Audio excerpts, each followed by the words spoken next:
So I did watch the video. I only watched half of it. It was with Dr. Raquel and the host and the couple. The host of Don't Call Me. That's the wrong podcast. Um, Dear Wifey, Dear Future, Dear Wifey podcast, whatever it is, and Yeah, I think it's Dear mhm, Future Wifey with and Latarius. I the don't know that man's last name, pastors. but Latarius. She's a pastor too, who went viral, super viral, according to their words, on this abusive Yeah. conversation, about their past, the parts of their past relationship that were abusive. And as soon as I was listening to it, I was just like, "Don't piss me off." Like I was like, "It's too early in the morning." Like, yeah, just don't do that. Don't what Raquel was like. You could tell Raquel was refraining. Kel is a psychologist too, by Yes, the way. She's a and a licensed believer, psychologist, PhD. because that came up as well, Context. and it really made me mad Yes, because I yes. knew as soon This as is they helpful. asked that, because Mm-hmm. Christians be Christianing, I knew that that was probably a way to debunk what she was Right. saying, and I'm like, "No." She's like, "No, I'm a believer, and I just spoke at Mount Zion, blah, blah, blah, blah, blah, on their Christian marriage retreat," or whatever, like, no, like, what you said was problematic, and y'all laughed about it, and I don't care if it was from 10 years ago, 20 years ago, 30 years ago. If you was 19 to 24, I don't care. It was wrong. Yeah. Yeah. For let me give a little bit more context just in case, because since we are doing a part two, is so what we're talking about is obviously in this previous episode. This episode is part two to an episode where we're talking about domestic violence amongst Black couples and interpartner violence in general toward Black women specifically. And so if you haven't saw the episode one, you should probably go watch episode one. And the reason why we're spinning it into this week's episode is because one, it got too big, and then we ended that conversation on how some of them, even my own personal experience with interpartner emotional abuse. I've never been physically abused by a partner, but definitely emotional abuse and manipulation. And some of it was, a lot of my experiences with it was within the church context and with a relative, let's just say air quotes, church boy. And because of that, we started to talk about the dynamics of how people use faith and spirituality to justify abuse or to make themselves feel comfortable with enduring abuse in relationships for the sake of this higher being or higher purpose for that abuse and producing endurance from them.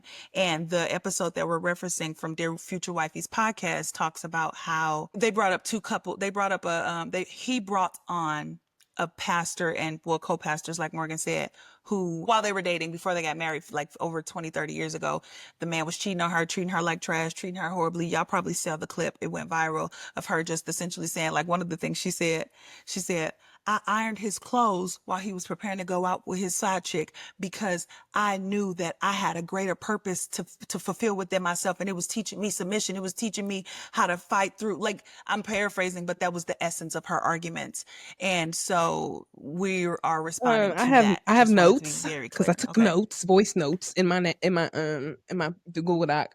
But so the host gave context of how he met them, like that in that particular live that he met them doing a podcast at their church or at a church that they went to. I guess I don't know if it was an event at their church or it needs an event, and they all ended up there. And he met them, heard their story. They probably known each other like a year, blah blah blah blah. And he invited them to have this conversation. Now, what just a bad production. He was like, I didn't know this about their story. Oh, okay. Like you should have probably had a little bit more conversation. And just I think the reason why I'm like so grateful for us starting a podcast because a part of the issue that Raquel was bringing up was that like regardless of if um you knew he was going to bring this up or not, you knew in your spirit, like, oh, I hope they don't take this the wrong way. She was like, that was your gut saying that this is not okay. Like, there's harm being done.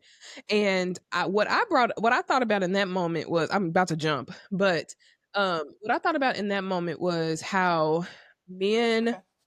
will maybe see another man doing wrong, and because that's that man's household, he doesn't feel the ability to call him out like, no, that was harmful, bro, like that's not okay. But he knew it, Like he knew like that's not okay. Like what he was saying was not okay. And he kind of absolved himself from like, well, I'm not a therapist and I'm not a this and I'm not a that.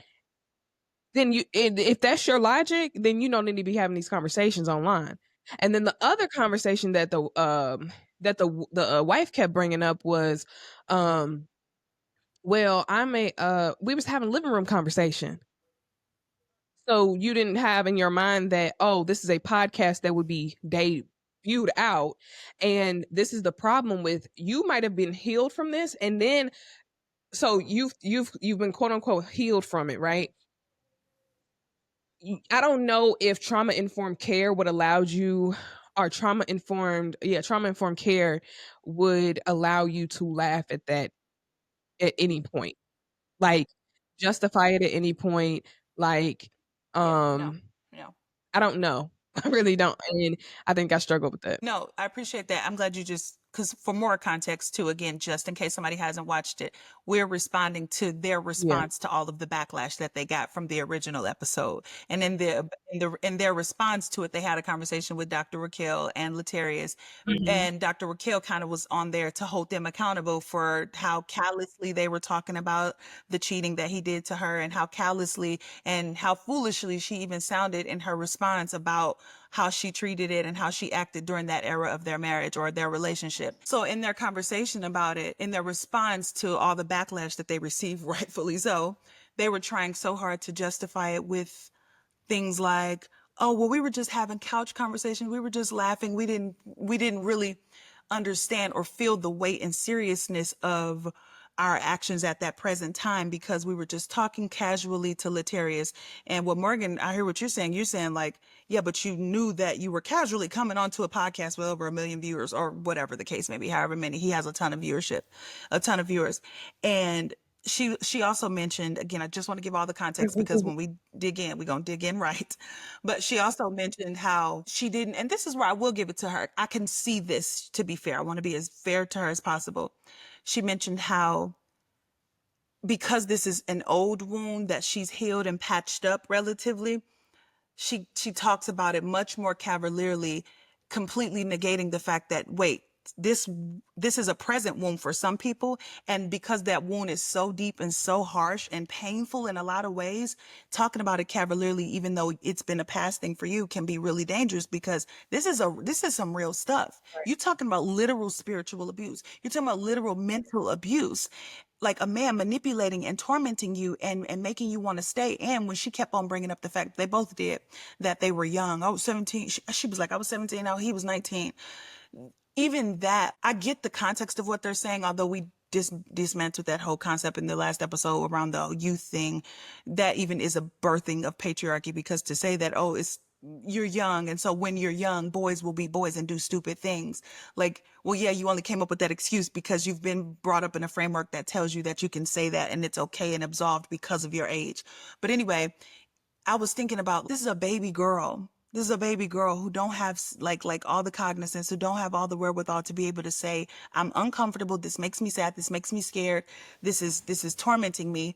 Her only inclination was to go straight to, how can I fix this? How can I stay in this and endure this so that we can have XYZ later? And anyway, I'm not even really giving my position just yet. I was just giving more context, and I just will say it just made me so sad, because I'm like, yeah, girl, you gotta know, you're talking to young And I women. think Like, even come that on, is an come on. excuse But of yeah. like it would happen in the past. Like when you're talking about something as heavy as abuse, emotional, spiritual, physical, what have you, if you can hear that in the background, I apologize. Um when you're talking about Okay. something that heavy and you're counseling, even like one thing that was brought up was that pastors will be judged deeper. So the fact that he wasn't a pastor doing this, like it wasn't that bad. Like he didn't say it like that, but if he was a pastor doing it, it would be judged worse.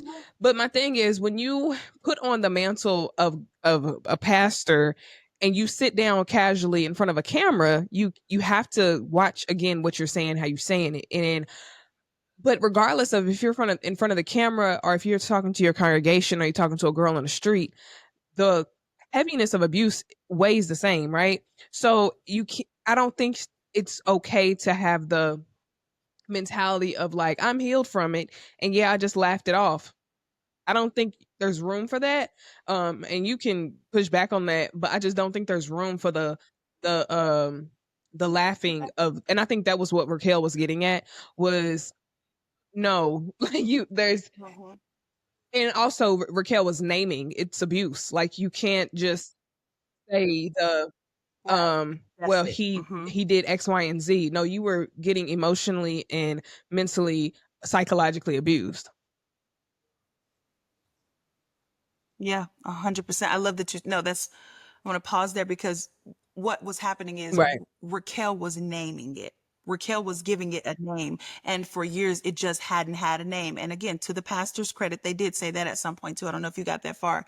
They explicitly were like, for so long, this didn't have a name. So this felt like the way to just function in relationship. This felt like the way to go through Mhm. and get to your good man or your good part of the marriage if you endured the hard part.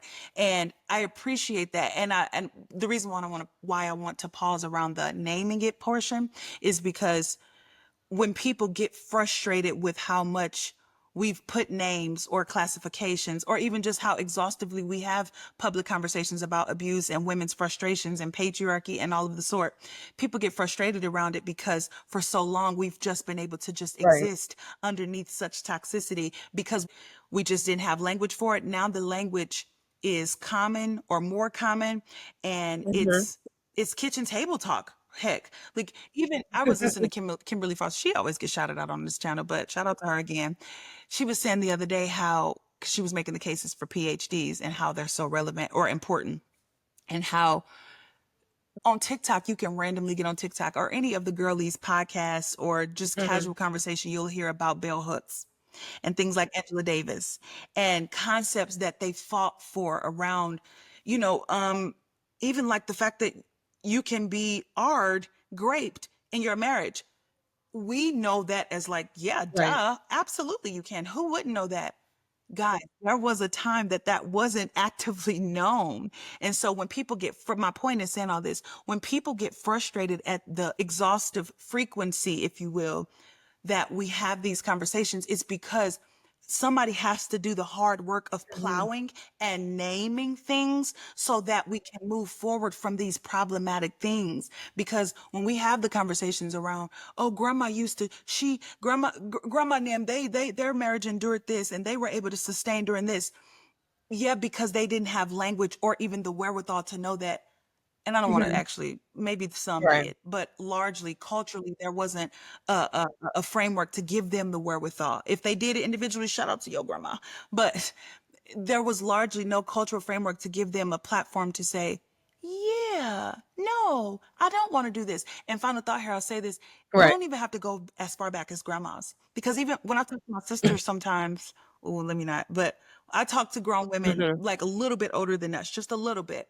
And they'll be like, Raven, I'm so proud of you because you just seem like you just got like I wish I had Mhm. podcasts back when I was in your age, or I wish I had things like public conversation and public discourse online to be constantly reminding myself of my esteem and constantly reminding myself of what I'm capable of. I've heard girls like Right. women active, not 60, 70 year olds. I'm talking about 42, 39, be like, I wouldn't be married right now. I wouldn't be with this man. Like I didn't know what I was worth. I thought that this is just what I had to do to endure to the good part of marriage. Right. And ooh, so yeah, she named it because it's required. And had we not had people to name it, we would be in the Stone Ages right now. Even though I know sometimes it be feeling like we still are, I promise you, So we I have come a want long to way. Yeah. name something, and it's the what is I want to name this idea of like women and black women being the sacrifice for the man to do get to their next level. So in this conversation, she said God didn't tell her to stay, but she chose to stay after or around the time she received had a dream that that he would be a pastor. And I see this often when, especially with women in the church, that he's going to do better, or even women, period. He's going to be better. I see his life, blah, blah, blah. He's gonna, God has revealed the things to me. And the way under the way I was what how it was revealed to me around black women being the or us using our bodies as women as sacrifices is when I studied purity culture, because we are trying to work for our salvation. So we keep ourselves pure, either sexually, or like we don't drink, we don't smoke, we don't do all these things because we're working works righteousness towards salvation when Jesus was the salvation. Jesus was the Yeah. sacrificial lamb. So this idea that she could, or not even she, a lot of women, I'll just be meek. I'll just be, I'll do what I have to do so that he can, I'll pray for him. I'll humble myself because I know that there's a great reward. And you don't have to stay for that in between. You know what I'm saying? You still have the free will, and they name that God don't want you to Right. be a part of this. You can leave when that man or that woman is starting to not meet the standard, or not even meet the standard, because I think the part of their conversation that was getting conflated in that was that you have to work through some things to get to a healthy relationship. That is absolutely Right. true. The abuse is not the working Mm-mm. through, you don't like the working through the abuse, right? Especially when you're not naming Yeah. that, Yeah. like Yeah. Yeah. Yeah. actively Hmm. trying to get through that. Like,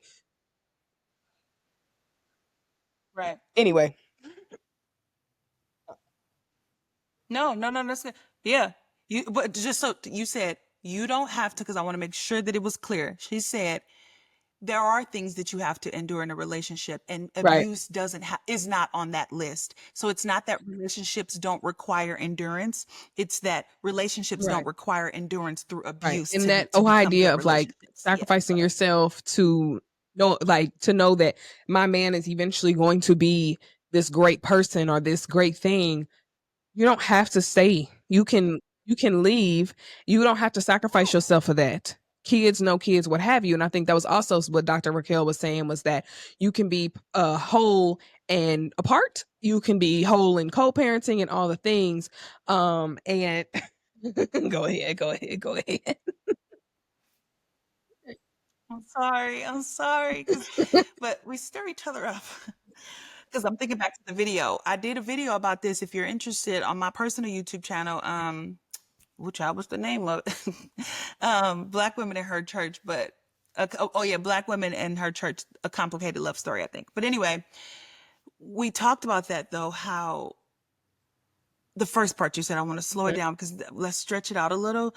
Black women feel this inclination to purify themselves and Mhm, righteousify themselves because the society has mhm. inadvertently, or not inadvertently, purposefully told them that we are unrighteous, we are unclean, we are sluts, we are welfare queens. Like, you can go through history of all the names. Each era has a different one. Now I Right. think, what's the one for our era now? Five, you know. But anyway, saying that to say, so we, only because we're talking about it in the faith context, we are taught and inundated in a theology that makes us feel disgusting. You go out into the world, and even the music inadvertently almost perpetuates Mhm. consistent narratives of sluttiness and overt sexualization. It's not that it's inherently bad, but we know that they do it perpetually or in abundance to continue to validate this premise that Black women are salacious, nasty, and sexually lascivious. And so you're inundated with this messaging all the time, and then you got all these adults, people who we value, telling us don't be fast, don't be this, don't be that. And so you feel like, how this correlates to relationships and abuse, when you enter into a Come relationship on. context. Yes, ooh, you, for real, because I feel this deep. When you enter into a relationship context, you're Mhm, automatically entering into it. Many Black women, I'm not gonna say everybody, but oftentimes we enter into it with the premise mhm. of, yeah, this man will fix me and correct me, and I can't mess it up, or I can't push back against his punishment, his authority or authoritative essence, or tone towards me, because you kind of already subconsciously have this mentality of, I can't be out there like that, because then Right. I'll give in to the Jezebelness that I am. That Mhm. you won't overtly say that, but that's what's happening. You're trying to respond. You're trying to cleanse yourself of something that was put onto you, not even by your own actions. Literally, you are current Whew. carrying around all this with you. And when I'm saying that, like, you're trying to be a sacrifice. It's all this playing around. Like the lady's talking about I didn't watch the full episode, the original episode, but I can imagine because Raquel kept Oh, bringing up like yeah. singleness, that they had said something to the point that singleness was like probably not okay, right? We have, you know what I'm saying? So, and the Mhm. end goal is marriage. And black women have kind of always been the sacrifice. Like we talked about this in all the episodes when we talked about Yes. black when we talk about black men, because the black Yes. men No. know that eventually at the end of the day we'll be there, and we'll sacrifice ourselves, and we'll sacrifice ourselves to get to the end goal, because we know that the end goal, whatever that end goal is probably, we know is going to be liberation, or we want it to be liberation, whatever that looks like. We want our salvation or whatever. And that lady knew my man gonna be a pastor, and we gonna have a testimony at the end of this. Mm, You know what I'm saying? Like, and then mm, like thinking about all the mm, emotional, I mm, mean, the spiritual portions of that. Like, he even like brings up like the scripture of we overcome by the blood of the lamb and the word of our testimony, right? Like him, poor thing. That's mhm, poor man. I'm mhm, sorry. He was like mhm. his use of scripture was like he was trying. Like Girl, don't even get me started on that. Jesus. And people be asking why I don't go to church. I'm gonna cut this out maybe, but sometimes they and real quick in seminary they'd be like, you got to fight the urge. We hear this all the time. You got to fight the urge to become a pretentious churchgoer, and I really am, because like the more you learn about scripture, the more you learn how to properly exegete and you learn history. I be wanting every time I be in church, I'll be like, I be gasping for air. I don't know if I think that was Let me all. go I think ahead I'm and just stop. like, I just want black women especially to realize like the amount of times we probably bite our tongue on top of biting our tongue to sacrifice for the end goal. And I Yes. think that like I don't want to bring it back up, but I did say this like, and this is why patriarchy is the problem because like it's Yeah, no, bring it up. This is part two. like It's okay. We can you exhaustively it's say a it. pipeline. Like when we are constantly sacrifice, this will be the second Yeah. part of that pipeline. If a black woman is sacrificing herself and she has a mentality of like sacrificing herself for black men, it's easy to not know the line between I'm going to learn how to pick my battles versus I'm going to iron this Right. man's clothes to go see his mistress, right? Because we don't get Yeah. from Ooh, picking my battles to ironing clothes for the mistress overnight. There's a Mor- process to get there. Morgan. Ex- Morgan. Jesus Christ. You. I know you think that I'm talking to the woman now, but even women who are in a similar framework, because women ain't gonna say it out loud. She was brave, stupid, whichever one, enough to say it out loud. But I know a lot of the girlies ain't gonna say it, and some will. Nevertheless, baby, I know you feel that that's right, because it's just touching so much personally. So I'm trying to pace myself. I know you feel that that's right because you've adopted retribution theology. You were born into retribution theology because your lineage is slavery, and slavery created this hierarchical understanding. American slavery in particular, Western slavery, created this hierarchical understanding of listen to the dominating figure. Yes, sometimes the dominating figure might have to lay down the law, but you Right. still got to listen because for the greater good. And so that's how you got to understand, baby. You didn't come to that thought on your own. Your thoughts are permeated completely through that sort of a framework, particularly if you're a black woman. I think that's Western, but especially if you're a black woman. Your thoughts, your perspectives about marriage and relationships and all of that have been steeped and drenched in hierarchical bullcrap. Not that hierarchies aren't natural. Hierarchies are natural. We naturally create and gravitate towards hierarchies, but hierarchies to the extent that a person is oppressed and abused underneath it, and it's used to suppress people, suppress voices, suppress desire. Right. That's where ours have been steeped in, and that's where the problem comes in. And so, anyway, I was going back to your point about her bringing up the whole, I would just iron his clothes for his mistress. Even if you've been even if that is like the former part of your testimony, because that was her argument, and that she did say that she wouldn't suggest anybody do that presently. The reason why it's still dangerous for y'all to be talking about it, and like Raquel said, I can tell she didn't say this, but I can tell this is what she was getting at, is because you still haven't disconnected the fact that you said it Right. because this is how your theology is formed. At a very ground level, we need to rip apart our theology because it's so steeped in abuse, and it's never, will never be. So even if you come out and correct your little one or two statements, no, no, no, no, no, no, no. Correct your perspective, correct your mentality. This suffering theology, throw it in the garbage, please, please. We not, and especially in all the scriptures, final thought here, all of the scriptures that we can pull on that talks about if you suffer for righteousness sake, or give me another one. Like now I'm in the moment, so I can't think of all the ones, but all Mhm. of the ones, those that endure to the end, right? All of the scriptures that we can pull on that Mhm. validate the fact that Christians will suffer and that we will experience turmoil in this world. That's in the context of being a human being in a post-Eden world, in a world that has been corrupted by sin. Now we'll have to experience our family and loved ones dying. Now we'll have to experience pain and sickness, with Right. pain and meaning literal, like our physical bodies. Now we'll have to experience Right. getting into car accidents, and then maybe fighting something, right? Like some anger, frustration, anxiety, even in a world where we were originally designed to be in. It was supposed to be harmonious, beautiful, constant communication with God. Then we fail, right? We fail, and then sin entered into the world and corrupted our experiences Right. here. That's what that's talking about. And if you suffer for righteousness' sake, meaning I know that in this earth there will be many troubles, there'll be many struggles because of all of those variables: sickness, death, pain, loss, whatever. That's saying, but if you continue to endure and say, Lord, I love you, Lord, I'll profess your name in spite of the ills of sin that we have to be relegated to, then you'll get the blessing, you'll get the reward, you'll get to go into being with heaven, with Jesus in heaven. Mhm. That's what that's specifically speaking to. Right. That ain't got nothing to do with your little specific Right. situation or your husband doing you wrong and be treating you mean. No, Yeah, like no, no. yes, Okay, like done, yes, done, done. it's harmful to take that theology of suffering for righteousness' sake and bringing it over to your husband abusing you. It's very that's harmful. That's you can't do The jump, that.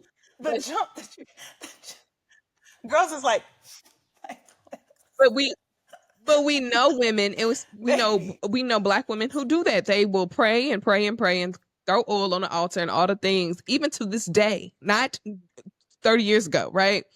Um, but I wanted to get your opinion on this. So, okay, so I think I'm struggling with the fact that they are even able to tell their story, like, and be leaders, because I feel like when you tell your story and you tell your I was ironing that. I can literally picture her on a women's Sunday just saying the story.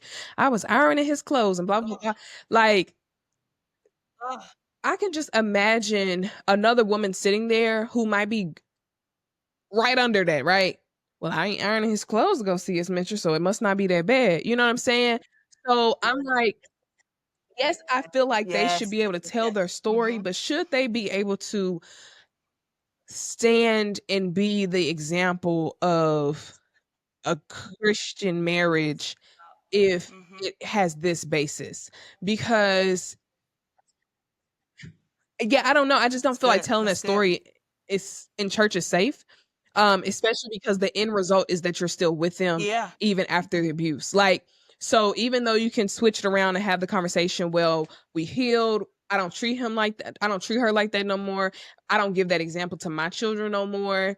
I um yeah, that's gone.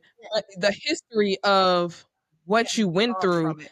well, and I guess it might be a evolution of thought, like you said, um like you can't have the mentality that we were suffering for righteousness sake. No, he was abusing me. And then and maybe like Right. and maybe that's even something you have to be able to grapple with. And can you grapple with that, right?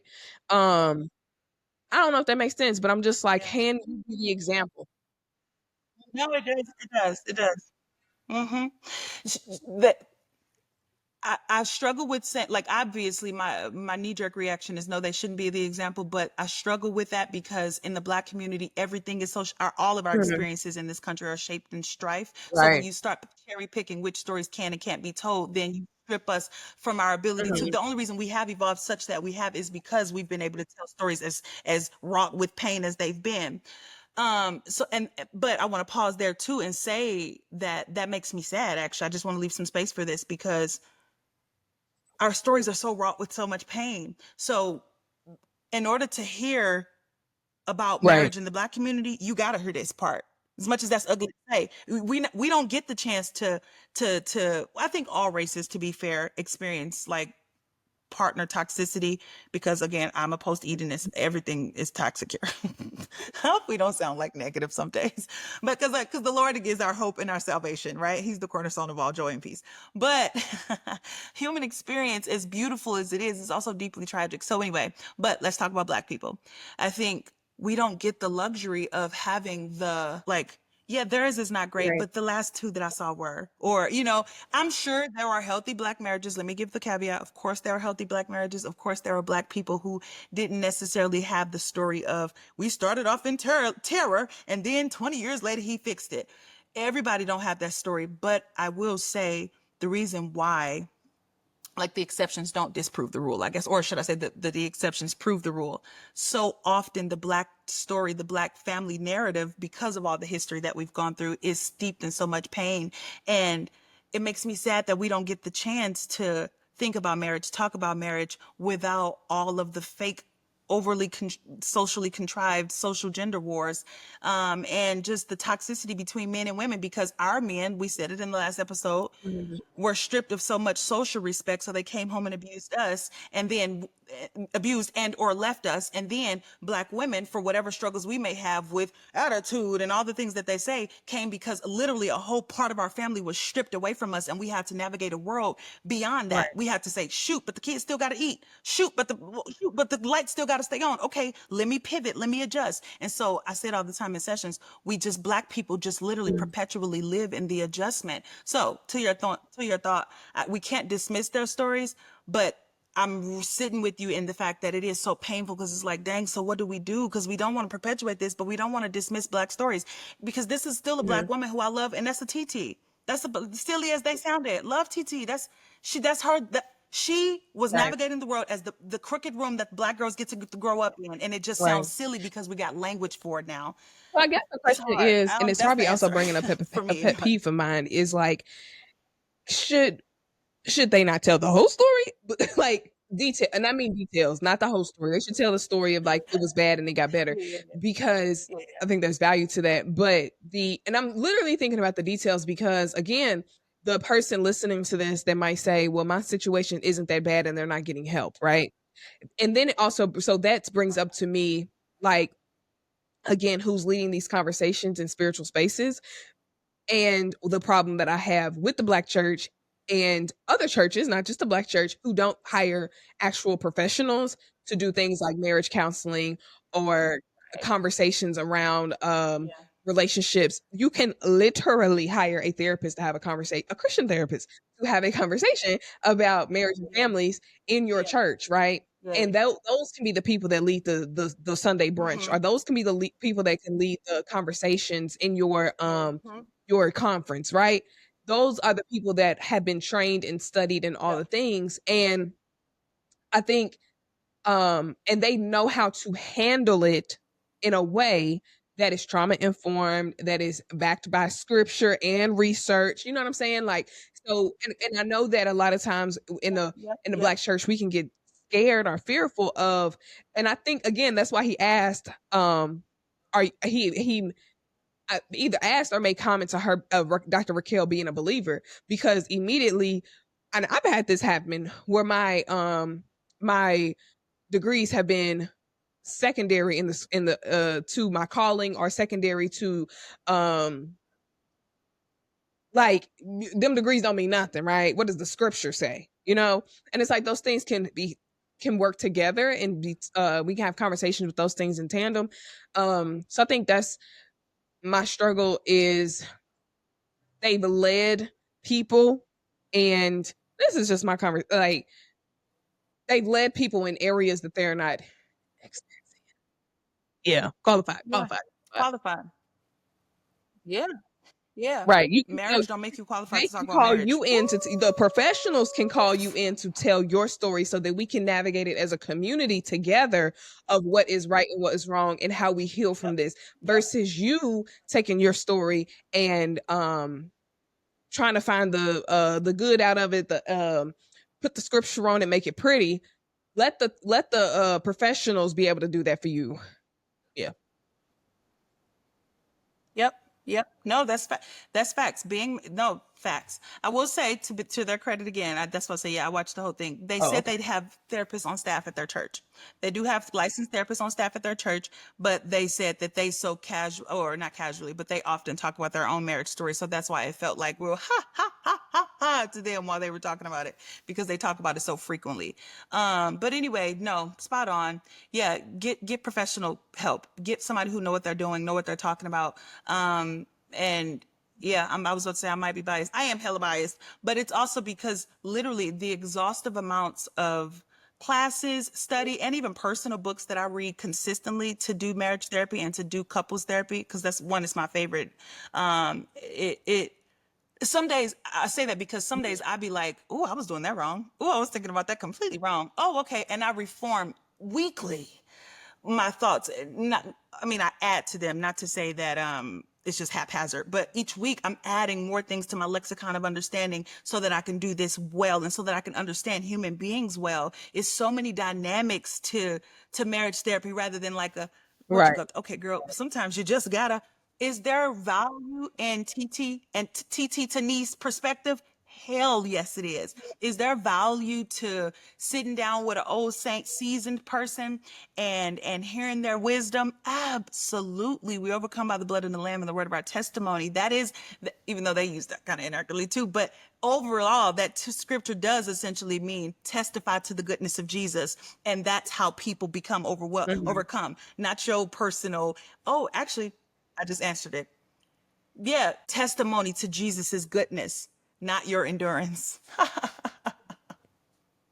Testify to the Lord's good. Because I'm serious, because I think what happens is when we use, because I was saying they use that scripture relatively out of context because when we hear that scripture, we think, so I'm gonna tell my story. Well, Right. you tell the story not really about you, like it's you, but it's like these are the ways Right. that the Lord is good. If your story don't magnify God's goodness and thus how his goodness can permeate, transform me, not push me down to the point where I got the back strength to hold on. No, I didn't say that. How does God's goodness get shined? How does his sovereignty get shined through this moment, this testimony? Right. That is what that scripture means. So yeah, I Yeah. don't that responded well, Um but yeah. I will say to the man's credit, I do think he is trying to they are not just the man. I think they are actively trying to break generational curses. Definitely. And I'm not going to pretend like he Definitely. is the except like he is an example of something we've probably all grown up and didn't have the language to see or I mean know what we're seeing. Absolutely. Absolutely. And I think so I said I think we what we are um what we're lacking here again is trauma informed care with how do we have these conversations and situations about these Yeah, situations or how do we even change the culture so that we not even get to these situations anymore because I think that's the majority of absolutely. like what we were talking about yesterday, like the importance and the problem with patriarchy is that it leads us to a space where abuse is almost it's easy to go on over there, right? Um so Yeah. the problem Don't is know. the Yeah. how do we not get there again because if the conversations aren't changing, if the culture is not changing, we're going to inevitably continue to have generations of people being abused and harmed by other people in relationships. Yep. Yep. Yep. I said it in my video, well, a video a long time ago. Us using the excuse that, well, grandma endured it, your mom endured it, Auntie Betty endured it, whatever the case may be. See, y'all women, because I've heard this argument, modern women just aren't built for the kind of relationships they want. They say they want the relationships, but don't want to endure what's necessary to keep the relationship. And so here's my rebuttal to that. If grandpa ate poison, daddy ate poison, Uncle Rod ate poison, does that now mean, well, son, go get your daily dose of Right. poison because we ended up all right? No. I hear the argument in that. I don't want to poo-poo it or minimalize it. I hear the argument in that. It's like we have a track record of being able to endure, or we have a track record of being able to move on despite or in spite of. I hear that. But the beauty of time, what Martin Luther King say, the arc of history bend towards justice. As time progresses, we get the luxury of hindsight. We get the luxury of knowledge, tools, skills to help us evolve our world. And you can't say that that's not true for everything, because if that wasn't the case, you'll still be outside hunting for food. If that wasn't the case, you would still be, trying to we wouldn't have refrigeration. My point is, we want time to progress our behaviors and our perspectives and our patterns and our relationships so that we don't have to necessarily endure the pain that previous generations had to endure. So sure, aunties could have maybe endured that pain. God rest many of their souls, and I wish that they hadn't. But at a very minimum, the way that we can honor their memories and their legacies even is by watching, seeing what they've endured and making better choices in our relationships and how long we endure suffering, or rather Mhm. inflicting suffering in Mhm. the event that you're the inflictor of Mhm. it. Let's just Speaking be of better. Period. endurance, I asked you this on our pre-production voice notes. Um, what she's calling supernatural strength. I would like to know from a therapy standpoint, what is that like actually? Because while she's saying God graced her with the strength to endure, I'm like, but you can't say God graced you with the strength to endure and also say I didn't have to stay. And I was like, Yeah. is that Stockholm syndrome? But again, I also said this. I don't feel like putting out another word into this culture that is going to be overused, Right. loud and wrong. But I do want to know Mm-hmm. what the Mm-hmm. term is because it can't just be supernatural strength. Yeah.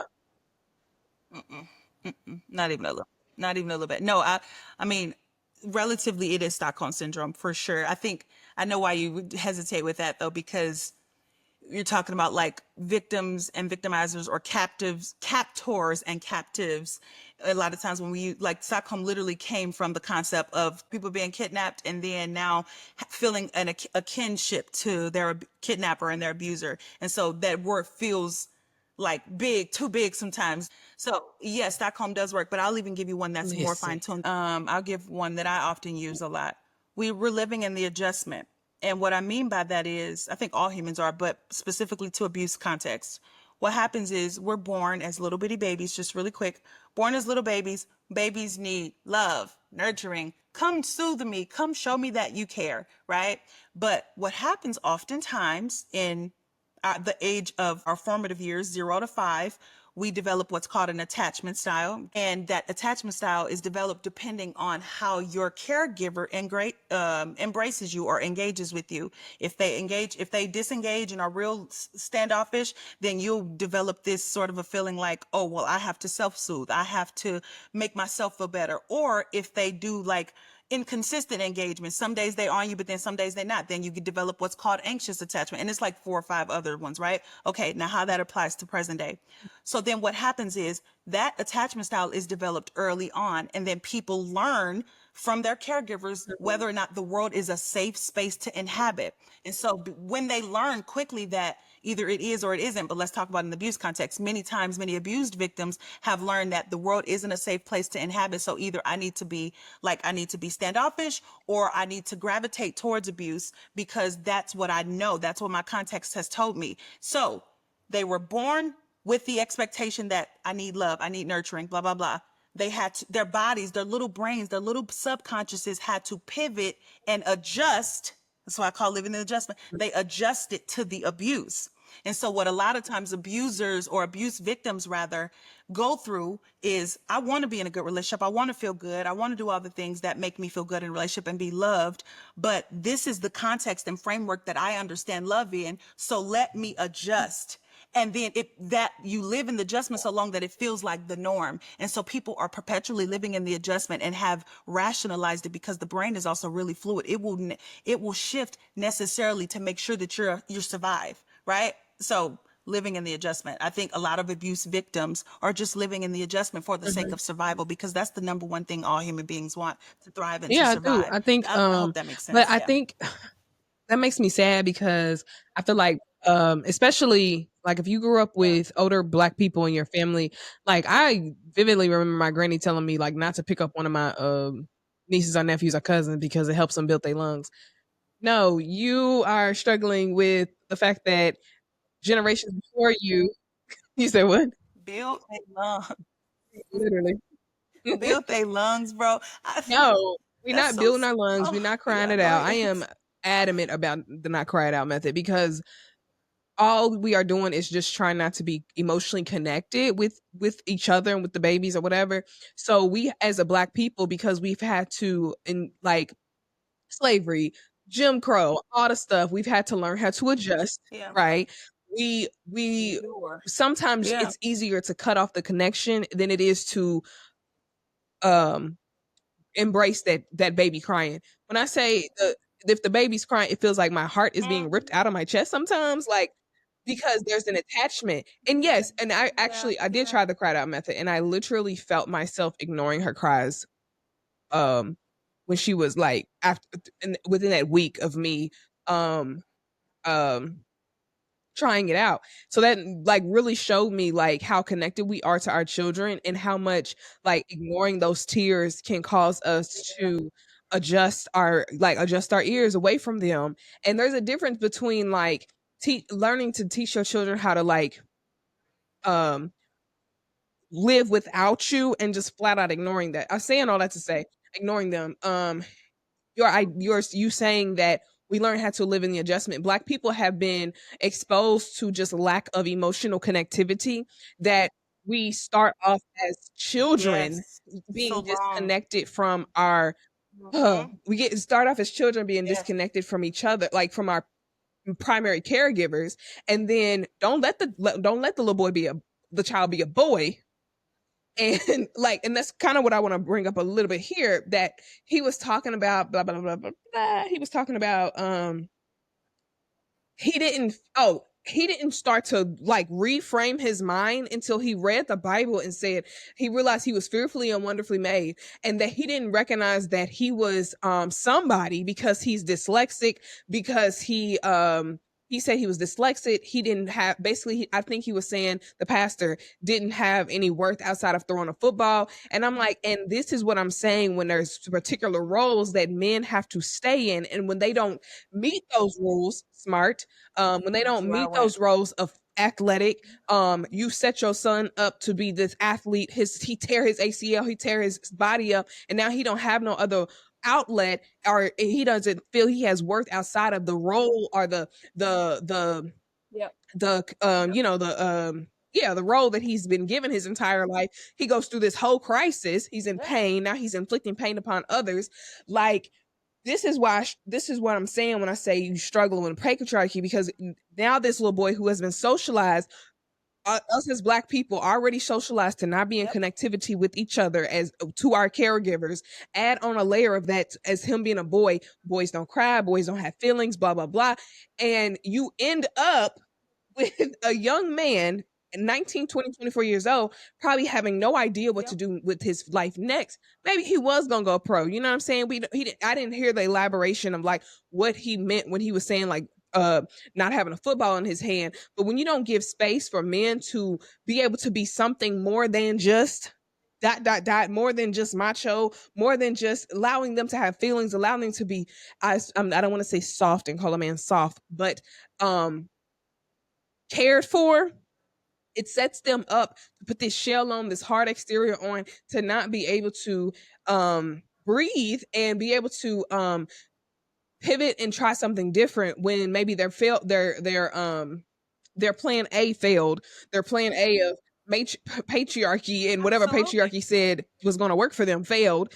Don't let him lose his job. You know what I'm saying? Like Yep. all of Yep. this playing a part into Yeah. why this man or these men are shaped the way they are.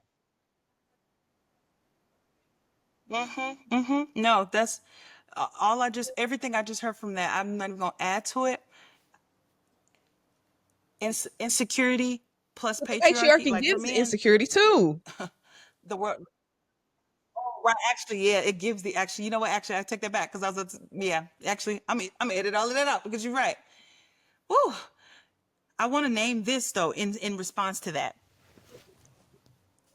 What I want us to all keep note of is that I understand how men come into this space because boys don't have a external marker of malehood, or should I Internal. say Yeah, yeah, yeah. internal? Boys don't have an internal Mhm. marker to define what their manhood is, right?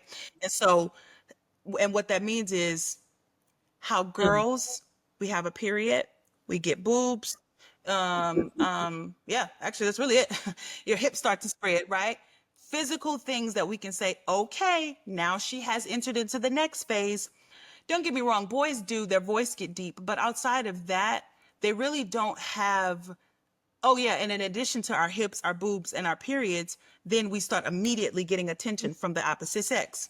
And so everything about our lives from kind of start of puberty till adulthood gets helps us to define ourselves as women, and the world accepts it as, yep, and now she's a woman. However, with men, unless you can show that you Mhm. can go harm something or do something really strong, unless you got some money to pay for some things, men are literally in this battle of like, shoot, how do I prove that I'm a man? How do I know even that I'm a man? What steps I'm even literally watching my nephews, actually, they were saying the other day how so it's like five of them, and then they have an older one, and the oldest one, who's like 18, he was saying like, oh, the boy, he was talking about his kid brothers, and he was like, oh, they're in this crazy phase right now, it's so annoying. I see them with their friends and they're like acting all tough and acting all hard, and meanwhile, like my nephews, and my sister won't care if I say this, they're like suburban, they got trampoline in the backyard, like stop, they jump on trampolines every day and ride bikes with their white neighbors. Like they're cute little children. But I'm saying, so if you see them in any kind of a context talking about some, tough boy, it's gonna look silly. It's gonna look silly. But they're also 11 and like 12, I think, 11 and 13. And so they don't have, it ain't no period that's coming down. So how do I know that I'm a man? Thankfully they have a dad, so they'll carve it out eventually. But a dad in the home, I mean, or a dad, active dad, should I say. But boys don't really have the luxury of it being carved out for them. So all that to say, I feel for them, and I understand when we talk about patriarchy, and even we talk about it with passion, we're not saying, oh, you're stupid for falling into that. I know that boyhood didn't necessarily give you a marker that made you feel confident in whatever the next phase is defined by. But what I'm saying is, just because there's some ambiguity in that process don't mean you go towards something toxic. Now, what that could look like for us to create healthier avenues, I think that's what we're actively fleshing out as a society right now. That's why you see the manosphere popping up, but then you see opposites of manosphere. Then you got red pill, blue pill. Like, we're seeing us trying to actively carve out whatever that next phase could look like so that boys don't have to go straight to toxicity. But I guess since this is a Black woman podcast, I wanted to leave some space for that everybody's just not actively choosing it more than it is. In the past, they had it easily carved out because, like, oh, you graduate, go down to the railroad, get you a good government job at the whatever. But now it's Right. like, can you do computers? Are you smart? Do you know workplace etiquette? Like that, it's new, and so I just want to give some space for that. I Yeah. don't even know if I that w- I relevant think is what I relevant, did take but from that yeah. though is that like you said boys don't have an internal marker of like their manhood. And I was just thinking about just um the disconnection of body and mind, which we all in this society do. Like that's what this Mm, whole journey of listening to your body is about and all the things. But I think men might be at a little bit more disadvantage to that because, and again, I'm only saying this because I want y'all to be healthy and I want y'all to be able to live free lives. Being able yeah. to like listen to your body and say, actually, I'm tired. Like, I don't want to grind right now. Like, I need a vacation or I need to rest and I need to, but because the patriarchy and your role as a man has taught you to go, go, go, go, go, I'll sleep when I'm dead, you're literally dying on the inside. Like, and because you've disconnected your mind and your body Literally. from each other and you just listen to the mind and you go forth with whatever society has told you to do, whatever your role is, to be a provider, X, Y, Z. And when I say that patriarchy breeds the insecurity, because the moment you say I can't, or I'm tired, or I can't do the thing, then you feel even worse because, or I imagine you feel even worse. 'Cause I'm not a man and I don't know your experience. I imagine that you feel Right. even worse because you are like, I'm not living into the role of what a man is supposed to be. Yeah, yeah, yeah. Man, That's and what me a too. tough reality. Like Mm-mm. we're not diminishing it. I couldn't imagine. I couldn't imagine. But all Mhm. that to say, so that's why we're saying, just let it go and just let us come to you and love you. But you can't say that. Oh, well, but y'all don't know how to Right. love. No, we don't know how to love this toxic version that patriarchy created. And anyone Right. say no, how we Right. do. We ain't doing it no more. Period. That's what it is. Like I'm done with that whole yeah, but she be this and she be that. Yeah, Right. because she's a victim of that mess too. And the sooner y'all reject it, then the sooner we'll get the message that like, oh, that's not the kind of okay. Exactly. Well, we can let our Exactly. guards down and not be on that type of time no more. Let's let this mess go. Patriarchy is destructive. Period. That's the name of Period. the episode. We were supposed to do an episode called Patriarchy is Evil. And it and yeah. Low Yeah. key, No, that was it. you might Like, have been. Go um, ahead. I'm sorry. patriarchy is evil. And I honestly Mm-hmm. will say the only reason why I even have this mentality is because I'm in a relationship with with a cisgender man. Like, and like, I don't want him again toiling to by the sweat of his brow. Like, I don't want that for him. Even though like he don't listen to me. Yeah. Like, I want him to rest. I want him to and I say that because I see him trying to figure out and struggle to figure out what it is that he wants to do, but because he's a man, it's like, well, you need to provide for your family, so you you you swallow down kind of what you want to do, and but then I see the results Cut it out. of when we Yeah. had a baby, his him still struggling with, because again, no marker, the baby was not formed in you, the baby did not come out of you, the baby, you men do not have, I'm not saying they're not inclined to the baby's tears, but the way I've experienced motherhood, you feel a little bit more connected to the child and not feeling that extra push to like get Yeah. up in the Yeah. middle Yeah. of the night, or feeling as if like I have to be the one to feed her, Absolutely. and I all these things, right? So it is a little bit easier for him to disconnect, to do his thing, right, and not have and still not have to balance Yep. the emotions parts, or the child, and I still want to be a whole human out here, like and I'm not saying that to shade him, I'm saying that to shade patriarchy, because I know the system and how the, if you ever know, like Yeah. when you Yeah. whenever you thinking about me and what I'm always shading the systems. I'm always shading the systems. Yeah. And that's Yeah. okay. Yeah. Yeah.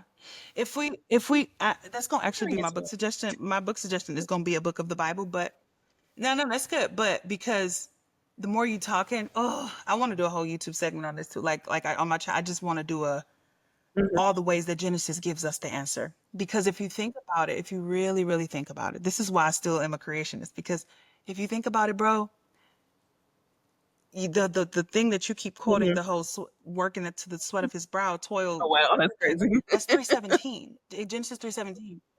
Yeah, no, yeah, it's literally 317. And so, but mind you, that's 317. And a few verses up is when God was like, Mhm, okay, mhm. here's your curse. So what I'm saying is the scripture you're quoting, oh, give me so much chills. The Right, scripture you're quoting was post the fall, was post him condemning. So what I'm right. saying is it ain't supposed to be like that. So if you read, that's why that's going to be my book suggestion, because if we read it and actually see the timeline, all the struggles that we're having are the things that happen as a result of the fall. So then let's go back to the previous verse, or even the verses prior. Well, actually, the previous chapter, because 3 is all about like, okay, now let's the punishment. But if we go back prior, what was this supposed to? Mhm, How did it function? What was happening?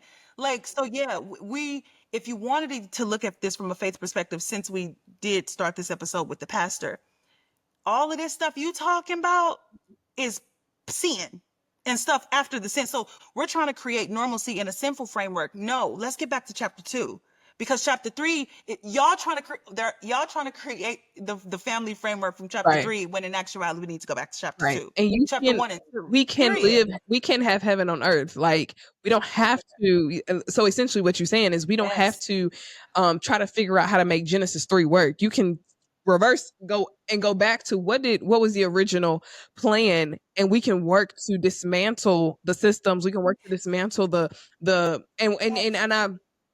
and I also really appreciate you shouting out what sin was, like what suffering is, and not like what we call suffering. Suffering Mhm. is rewind the Yes. list that you said of what suffering is. Um yeah, like Yeah, consciousness. train, Yeah. train Hmm. a car wreck, stuff like that, but not somebody putting their hand on you, right? Sin, Hmm. to like when we had the No. conversation with Chelsea, also to me the sin is capitalism and racism and patriarchy, like Yes. wielding your power over somebody because of something, really because of something, period, but like especially because of something like age or race or gender, that is sinful to me. So we don't have to live in this sinful framework of not hetero, hierarchy being the reason why we rule over people. And I understand what you're Yeah. saying, but like we naturally gravitate towards hierarchy. But even then I wonder, do you feel like that's a Genesis 3 or Genesis 2 thing? Ooh, Ooh. Ooh. Ooh. Ooh. No, just, but I can, but I'll give you something though. I think our response to it is Mhm. Genesis 3, but I do think it's still natural, because let us make man in our image.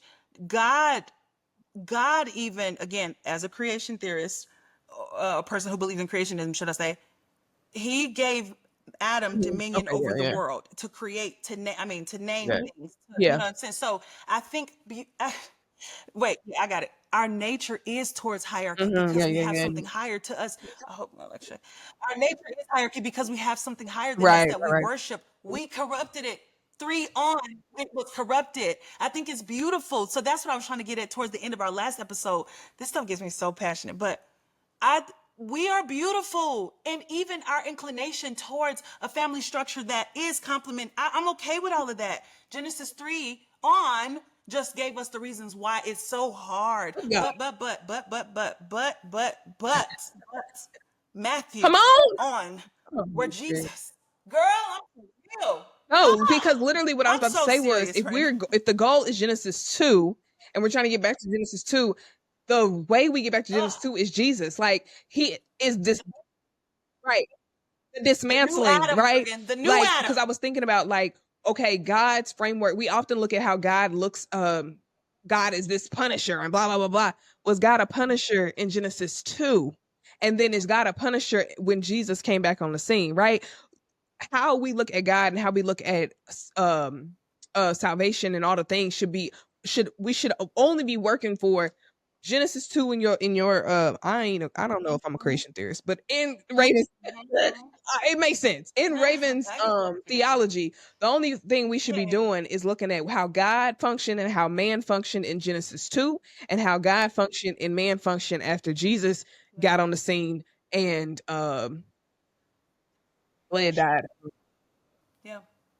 And no, you're right. But to be clear, though, Mhm. God is consistent. The ethic of God and the principles of Scripture are consistent. The problem is when there was a fall, when there was a mistake, there has to be retribution. There has to be payment for a mistake. So it's not that what happened from 2 onward until Jesus hit the scene was uncalled for. No, no, no, no, no. Again, in a creationism mind frame, when there is a fall, Mhm, then there mhm. has to be payment for it. And so all Genesis 3 onward is us trying to navigate consciousness Right. now that we're living in this post-Eden world. We're seeing and we have to, okay, shoot, well, it's struggles. We be mad at our brothers. We do bad things. How do we create a world in all of this? And so God knew from jump, okay, we gonna Right. need something that's gonna actually pay it Mhm. all, because this ain't gonna work. And that's when, so it's not that he was inconsistent. The cosmos requires repentance or payment for wrongdoing. That's the counsel. And no matter what faith, yin and yang, and Confucianism, they have their own framework for it. The golden rule, whatever, there is consequences and cosmic payment that has to be paid. And Jesus came and did that. So what I'm saying is, back to patriarchy, back to abuse in relationships, we don't want to create a family framework on a system Right. that Jesus Right. came and Right. paid and Right. died for, Right. Right. Come baby. on. Come Oh. on. Come on. Come on. This is the first episode A we did little a little tandem preach preaching. preach. A little preach preach. We did a little team preach. Oh. Genesis Okay, is well, our book moving on to our suggestion. book suggestion. My book suggestion is Patriarchy for Everybody but Bell Hooks. Come on. And no, both of them together. Read a little bell, read a little bar, a little bar and a little read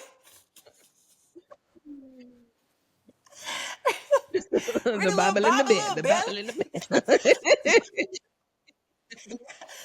a little bell. Baby, that might be our what's on the agenda pot? A Bible and bell. I think that's the podcast That's very our well. tagline. Jesus and Guys, uh, feminism. this was a great. Yes. No, honestly, woo! I feel good. Oh, why does this matter? Book suggestions. Ding. Yeah. And then why does this matter? Can I tell y'all listeners, if y'all are watching this pink flash that y'all keep seeing is my fan because I record in the attic. There's no air up here. There's an air conditioner and it's not reaching. And I am struggling. I am struggling. So we're gonna have to Air the help me. summertime, I'll have to figure out another way. Because maybe I am hot. Yeah. Yeah. You know, I feel that. Oh, I is feel it that. why? No, it's what the girl saying? Yeah, that's what the girl saying. What the girl's saying. Hold on, I'm gonna hold on one sec. Hold on, one sec, one sec. Get up on your feet. What the girl saying? No, no, no, no. Wait a minute. I'm talking. Wait a Let your minute. body move. Speaking of, have you seen the little girl dancing? Miss Shirley, girl. Mm-mm. Miss Shirley is probably a 4 or 5 year old little girl dancing to this, which the line dance is cool, right? The line dance ain't you don't have to have too much Yeah. gyrating, but she was gyrating on Jennifer Hudson, gyrating on the internet, and me and Desmond had the conversation of like, Mm. I don't know if that's okay. And I was like, it's not. And this is what the problem is because of social media and children been on social media because it's basically the new industry of child abuse. And I'm not child abuse, child actors, Mhm. which we see now 20 years later with the people that we grew up Mhm. with coming out with how abusive and exploitative it Yep. was and blah blah blah blah. We do not have to have a whole episode or a segment about that. But I was just wondering if you saw it. No, yeah, you facts, girl. Yeah. Social media creates egomaniacs. Oh, she has an OnlyFans Social too. media creates egomaniacs. They and I. Has an OnlyFans, the little girl. Hmm? The little girl has an OnlyFans. What is that? It's not. It's No, so Morgan, supposedly it's stop. not about. It's not I about mean, I do. obviously what usually goes on OnlyFans. Yeah. So She has an supposedly it's OnlyFans. not, and I do believe that it is not her doing anything sexual, any sexual content. However, OnlyFans, right? Yeah, that The would be illegal. OnlyFans, has majority sexual people on it doing sexual things, and that's no shade to sex work, et cetera, et cetera. Wow. But the But child being yeah. able to even be on that in that space, or even the child being in that space is not okay. The child being able to if people are requesting things from this child, dance like this or whatever, it's not okay. Like I no, y'all know Frederica don't even be on the internet half the time. So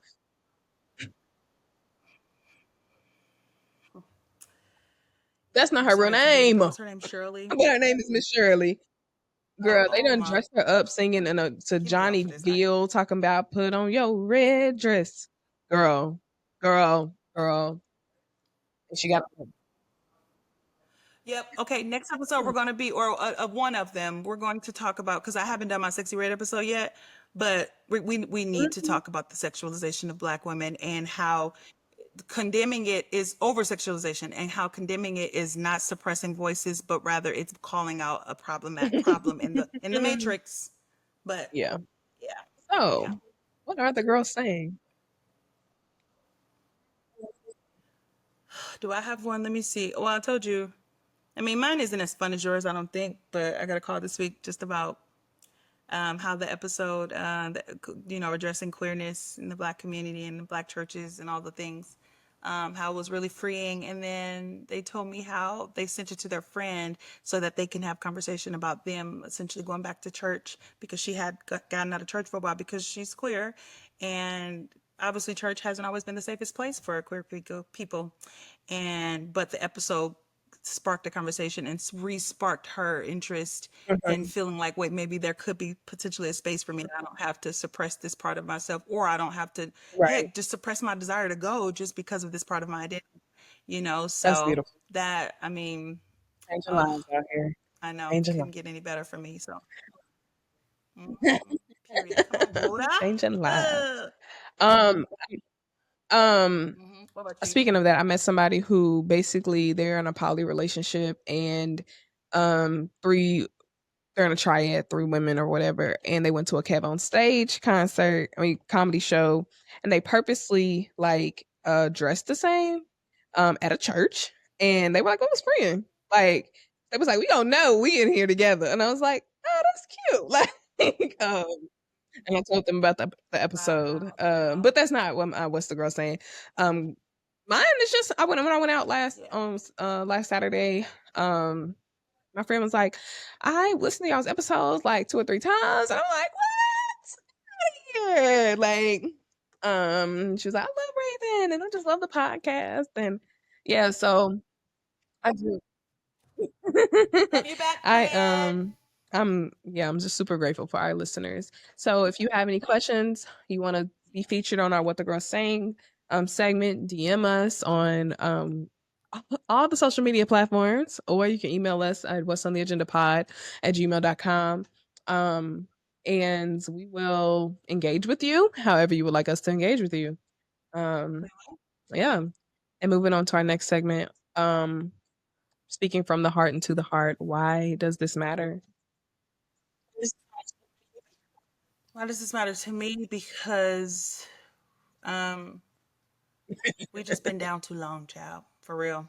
I don't want no more abuse. I know, because our episodes are so steeped in reflecting on negative things that Black women experience for the purpose of moving us forward, it can feel almost as if we paint this Mhm. picture that everything is doom and gloom. And if that's not the essence you get, then that's great. I think sometimes I feel conscientious of that myself, and I'm always super hyper Mhm. focused on, like, I don't want to sound too dark, because I am a futurist. I'm a Christian, and Christianity is the essence and the epitome of hope. Matter of fact, Jesus is synonymous with hope, right? We wouldn't know hope or good things without Jesus.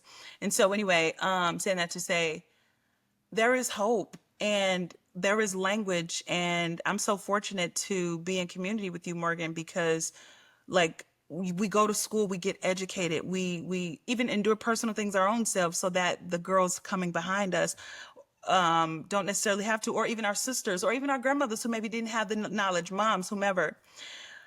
We go through these things. We qualify ourselves so that we can give language to freedom and give a voice to the freedom, right? Or give a framework and a pathway toward the freedom. Well, I won't say give, because we're not doing it alone, but we're adding our voice to that. So it matters because we're trying to free the girls, and abuse is not our Mhm. portion. Abuse is not our portion, period. And I know that so much of the Black woman's relationship context or conversations are always so synonymous with, even though we don't mean for them to be. Every time you get around a Black girl, we always kind of talk about the key and about how abusive our partners be, or how toxic our relationships are, and it's just kind of common knowledge in our casual conversations. Right. And it matters because we got to stop that. We got to stop that. This So matters to me yeah. because like you, I imagine a world where we are free of abuse. Literally, I imagine it, and I'm doing the work to try to change the culture.